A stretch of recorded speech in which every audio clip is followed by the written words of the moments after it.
Could it be that our sun is in a binary orbit that affects the rise and fall of civilization?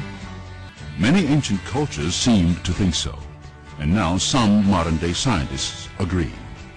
If true, there should be evidence of advanced civilizations older than the 5,000 or 6,000 years we find in most of today's textbooks. A partner star to our own sun? While the concept of a second sun challenges our present understanding of the solar system, it is hardly a new idea. Some of the earliest astronomical records refer to the existence of dual suns. In fact, Mithraic beliefs were based on this concept.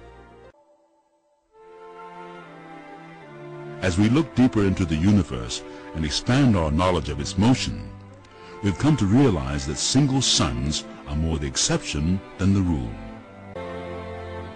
With so many binaries in the heavens, why wouldn't our sun have a partner? Then again, if it did, wouldn't we be able to see it by now, with our high-tech observatories or the Hubble Space Telescope? While there might not be a visible companion, it doesn't mean one's not there. Some stars can't be seen at all, such as black holes or old neutron stars, and others, like brown dwarfs, are barely detectable. Also, the long orbit period of 24,000 years would make the connection of our sun to a binary partner extremely difficult to detect. One sign we'd expect to see would be the changes in the sun's rate of movement. In a binary system, orbital speed is not constant, and theorists say it would cause changes in the precession rate. If the current rate of speed were constant, a complete binary cycle would take almost 26,000 years. But scientists have confirmed that the rate of precession is increasing. In a binary system, this would mean that two stars are moving closer together, and the cycle would take much less than 26,000 years. The cycle of a binary system might also be observed in the geological record.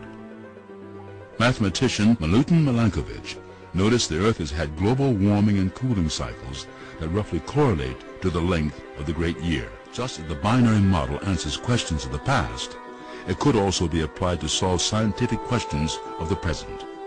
For example, at the edge of our solar system is a field of asteroids known as the Keipr Belt. In 2001, a team of scientists from the University of Michigan made a startling discovery. The asteroids appear to end very abruptly. A sheer edge like this would be expected in a binary system.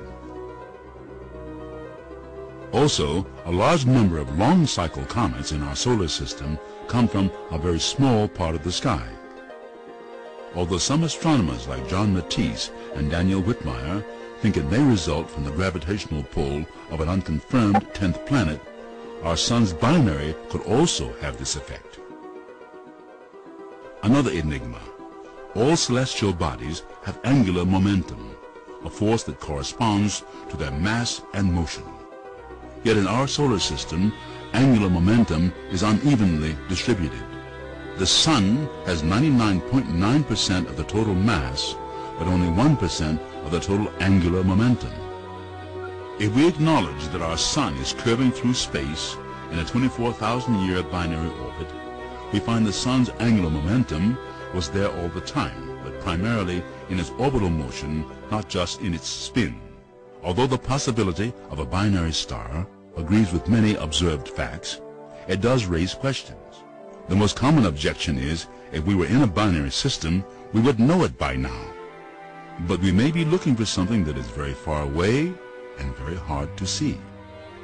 New discoveries in astronomy and archaeology are adding more and more to our understanding of the true depth of our own history.